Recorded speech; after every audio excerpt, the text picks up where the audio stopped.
नमस्कार मित्रांनो, संदीप कृषी सेवा केंद्र या यूट्यूब चॅनलमध्ये मी आपले स्वागत करतो. या चॅनलवर आपण नवीन असाल तर या चॅनलला सबस्क्राईब करा. या चॅनलचे नवनवीन व्हिडिओ पाहण्यासाठी बेल आयकॉन नक्की दाबा.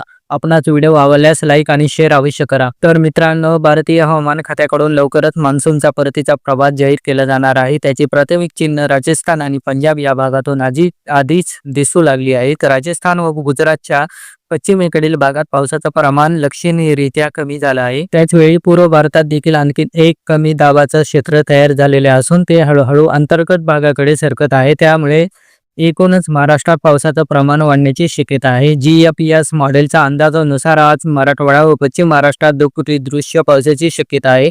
काही ठिकाणी मुसळधार पावसाची हजेरी लागू शकते. त्यामुळे नागरिकांनी तसेच शेतकऱ्यांनी सतर्क राहणं अत्यंत गरजेचं आहे. हेच वातावरण उद्या 15 सप्टेंबरलाही कायम राहणार आहे. या 2 दिवसात उत्तर भारतातून मान्सून परतीच्या प्रवासाला चालना मिळत असून पावसाची उघडीप निर्माण होत आहे. तसंच 16 तारखेला महाराष्ट्रात अतिवृष्टीचं वातावरण राहणार असून विशेषतः मराठवाडा, पश्चिम महाराष्ट्र व मध्य महाराष्ट्र या भागात जोरदार पाऊस होईल. 17 तारखेपासून पावसाचा जोर काहीसा कमी होईल, परंतु बहुतांश भागात हलकासा ते मध्यम पाऊस सुरूच राहील. हे वातावरण मध्य प्रदेश, पूर्व राजस्थान आणि गुजरात पर्यंत पोहोचते. तर 18 व 19 तारखेला महाराष्ट्रात थोडा पाऊस कमी होईल असं दिसतं. मग 21 तारखेपासून पुन्हा उत्तर महाराष्ट्र व विदर्भात पावसाचं प्रमाण वाढू शकतं. 23 तारखेपासून नवीन कमी दाबाचा प्रभाव महाराष्ट्रावर दिसून येईल. यामुळे पुन्हा एकदा मराठवाडा, उत्तर महाराष्ट्र व विदर्भात पावसाचं प्रमाण वाढणार आहे. पावसाची तीव्रता व संभाव्य परिणाम आज पश्चिम महाराष्ट्र, मध्य महाराष्ट्र, मराठवाडा तसेच उत्तर कोकण या भागात अतिवृष्टीची शक्यता आहे. मेघगर्जनेसह विजांचा कडकडासह मुसळधार पाऊस होऊ शकतो. काही ठिकाणी ढगफुटी दृश्य परिस्थिती निर्माण होईल. त्यामुळे शेतकरी नागरिकांनी पुरेशा खबरदारीने वागणं आवश्यक आहे. 16 सप्टेंबरलाही पश्चिम महाराष्ट्र व मराठवाड्यात अतिवृष्टी अपेक्षित आहे. मात्र उत्तर महाराष्ट्र आणि मध्य महाराष्ट्रात पावसाचा जोर कमी होण्यास सुरुवात होईल. तरीही 16 तारीख ही एकंदरीत मोठ्या पावसाचीच आहे. 17 सप्टेंबरपासून उत्तर महाराष्ट्रात पावसाचं प्रमाण घटेल. तरी मराठवाड्याचा पूर्व भाग, विदर्भ आणि काही पश्चिम महाराष्ट्रातील ठिकाणी स्थानिक पावसाचं वातावरण राहील. 18 तारखेला स्थानिक पाऊस सुरू राहील. तर 19 पासून पुन्हा पावसाचं प्रमाण वाढायला सुरुवात होईल.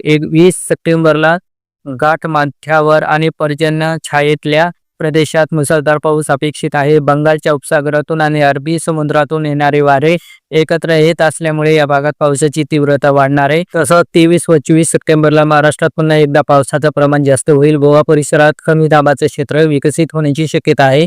25 तारखेला कोकण किनारपट्टी, पश्चिम महाराष्ट्र आणि दक्षिण मराठवाड्यात जोरदार पाऊस होईल. 26 सप्टेंबर नंतर पावसाचा जोर थोडा दक्षिणेकडे सरकेल. 27 पासून उत्तर महाराष्ट्र व पश्चिम विदर्भात पावसाचं प्रमाण कमी होईल. मात्र दक्षिण महाराष्ट्र व विदर्भात पावसाचं प्रमाण कायम राहील. 28 सप्टेंबरला पुन्हा एकदा नवीन प्रणालीचा प्रभाव महाराष्ट्रावर दिसेल आणि जोरदार पाऊस सुरू राहील. या परिस्थितीत मान्सून इतक्या लवकर मागे हटेल असं दिसत नाही.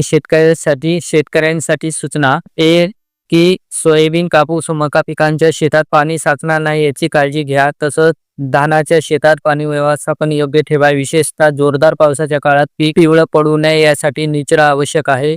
व पावसामुळे कडधान्यावर किडींचा प्रादुर्भाव वाढतो. त्यामुळे शेतात नियमित फेरफटका मारा.